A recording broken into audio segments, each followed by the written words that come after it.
Hello everyone, कैसे हो आप सब। उम्मीद करता हूँ ठीक ठाक होंगे, भले चंगे होंगे। तो आज की इस वीडियो में एक्सप्लेन करने वाला हूँ हनुमान मूवी को।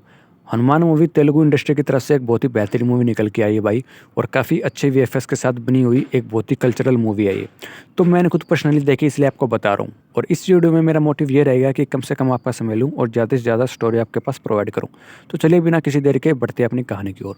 तो कहानी की शुरुआत में हमें दिखाया जाता है भाई हमारा हीरो, जो कि होता है हनुमान, जो कि एक जंगल में होता है और फलों को तोड़ रहा होता है, खाने के लिए आम तोड़ रहा होता है। वहीं पे एक बंदर होता है, जो बंदर जिस फल के पास जाता है खाने के लिए, उसी को ही हमारा हनुमान गुलेल से तोड़ देता है और लेके चला जाता है।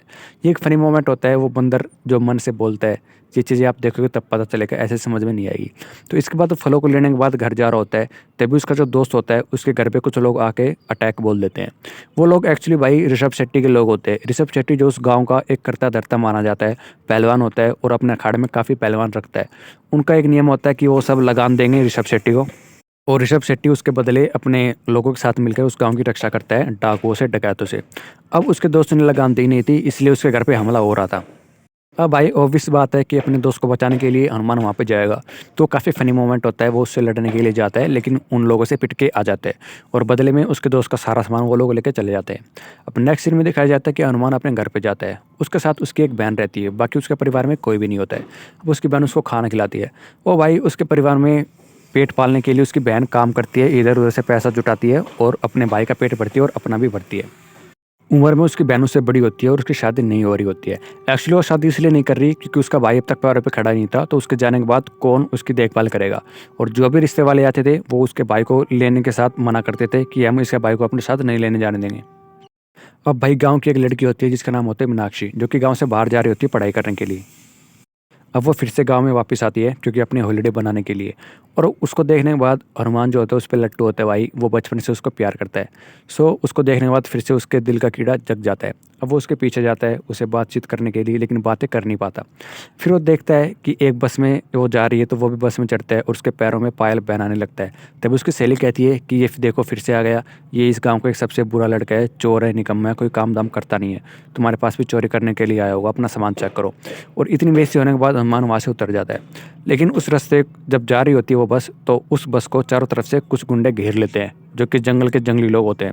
वो ऐसा इसलिए करते हैं क्योंकि जो लगान भरते हैं लोग गाँव वाले, तो उसको बचाने के लिए उस लड़की ने विरोध किया था ऋषभ शेट्टी का। ऋषभ शेट्टी अपना बदला लेने के लिए उस लड़की को मरवाना चाहता है, और इसीलिए उस बस को घेर लिया था उन लोगों ने। और वो लोग एक एक करके सबको मार रहे थे। अब जैसे ही हनुमान वहाँ से गुजरता है, वो देख लेता है कि इसकी जान खतरे में है, तो उसको बचाने के लिए जाता है और कुछ लोगों को मारने लगता है, गुलेल से निशाना बांधता है चिप चिप कर। लेकिन कोई उसको देख लेता है और उसके पेट में तलवार मारता है, उसको जान से मारने की कोशिश करते हैं और उसको वो एक बहुत ही बड़ी खाई में धक्का दे देते हैं। वो वहाँ से गिरता है और वो बहुत ही बेहतरीन सीक्वेंस होता है भाई, अगर आप सिनेमा में देखते हो तो। अब वो नीचे गिर जाता है पानी में और सबको लगता है कि वो मर चुका है, और सब लोग बहुत ही सैड हो जाते हैं। एक बहुत ही इमोशनल सीन होता है वो। उसके बाद दिखाया जाता है कि पानी के अंदर डूबने के बाद हनुमान मरता नहीं है, वो जिंदा था।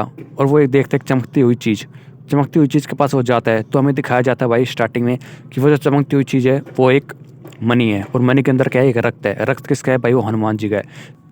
वो रक्त भाई हनुमान जी का है, क्योंकि जब हनुमान जी सूरज को निगलने के लिए बचपन में खा रहे थे सूरज को, और उस टाइम पे खाते वक्त जो इंद्रदेव ने हमला किया था अपने अस्त्र से, उस अस्त्र से बेहाल होने के बाद हनुमान जी का रक्त गिरा था। वो रक्त गिरा था उस पानी के अंदर, और पानी के अंदर गिरने के बाद उस रक्त की मणि बन गई थी। अब वो मणि हाथ लग जाती है भाई हनुमान जी को, यानी कि हनुमान नाम के लड़के को। अब उस मणि को लेके जाता है, और जैसे उस मणि को सूरज के सामने रखता है, तो एक बहुत ही अजीब तरह की रोशनी उसको ऊपर आती है, जिससे उसके शरीर का जख्म बिल्कुल ठीक हो जाते हैं और वो तंदुरुस्त हो जाता है। और इस चीज़ के बाद वो अपने आप को एनालाइज़ करता है कि उसके पास बहुत सी शक्तियाँ आ गई है। जैसे वो दरवाज़ा खोलता है तो दरवाज़ा टूट जाता है, कहीं पैर रखता है तो पैर छप जाते हैं, अगर मुक्का मारता है तो मुक्के की जो शक्ति है वो काफ़ी ज़्यादा होती है। लेकिन अभी उसको पता नहीं होता ये सब उसके साथ जो हो रहा है वो उस मणि के कारण हो रहा है, तो इसलिए वो उस मणि को फेंक देता है। इसके बाद वो जब उस मीनाक्षी से मिलता है तो उसको ये बताता है कि उसके एक्चुअली मनी एक्सिस से पहले वो अपने दोस्त से मिलता है, और दोस्त को बताता है कि मेरे पास बहुत सी शक्ति है, मैं ताकतवर हो गया हूँ, मैं ट्रेन को उंगली से रोक सकता हूँ। लेकिन वो उसका यकीन नहीं करता है। अब वो ट्रेन के पास जाता है उंगली से रोकने के लिए, लेकिन ट्रेन जो होती है उसको अटैक कर देती है, और ट्रेन से एक्सीडेंट होने के बाद वो जिंदा होता है। ये चीज़ देखने के बाद उसका दोस्त यकीन कर लेता है। लेकिन रात को उसकी जो शक्ति है वो गायब हो जाती है, और अगले दिन सुबह उठ के देखता है तब भी गायब होती है।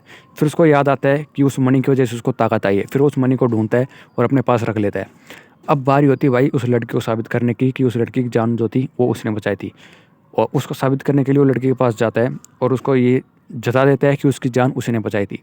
अब दोनों का लव एंगल शुरू हो जाता है भाई लोग। अब होती है विलन की एंट्री, जिसका नाम होता है माइकल इस मूवी में।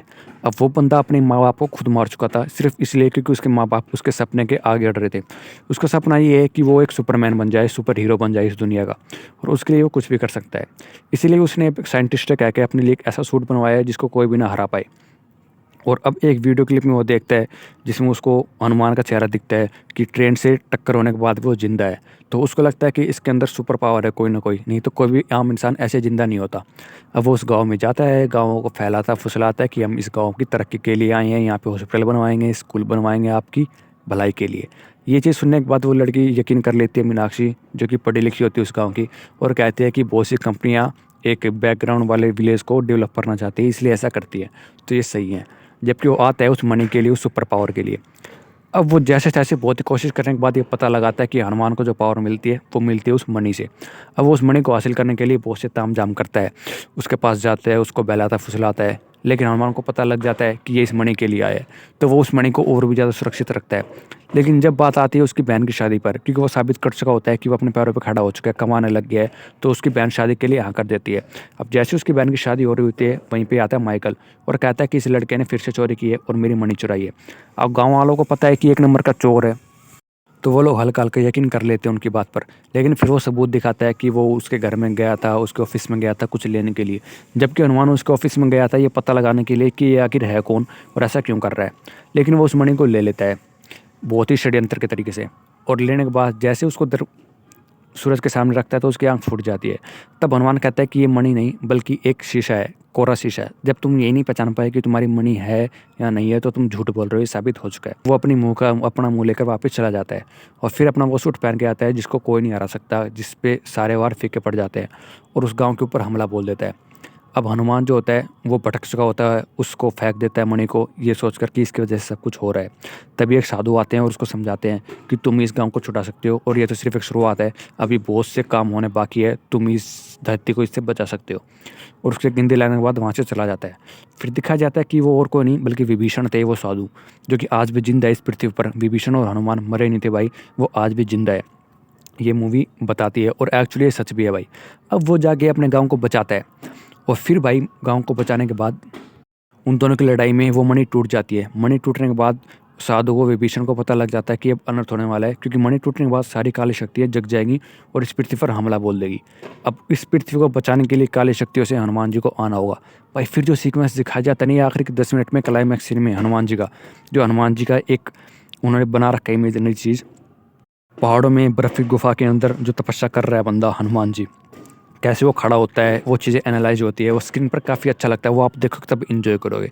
अगर स्टोरी में बताऊँ तो हनुमान जी अपना असली रूप में आ जाते हैं और आँख उनकी खुल जाती है, और पृथ्वी को उन काली शक्तियों से बचाने के लिए वो हनुमान के साथ होते हैं। दोनों आपस में मिलते हैं एक दूसरे से, और मिलते वक्त यहाँ पे हमारा क्लाइमैक्स सीन होता है और यहाँ पे ये मूवी ख़त्म हो जाती है। आखिरी में दिखाया जाता है कि इसका फर्स्ट पार्ट था, दूसरा पार्ट आएगा जय श्री राम के नाम से। तो मिलते हैं अगले पार्ट में। अगर ये मूवी अच्छी लगी हो चैनल को सब्सक्राइब कर देना। ये रिव्यू एक्सप्लेनेशन जो भी आप समझो अच्छा लगा हो, चैनल को सब्सक्राइब कर देना। मिलता हूँ अगली वीडियो में, तब तक के लिए जय Shri Ram. Like comment share subscribe.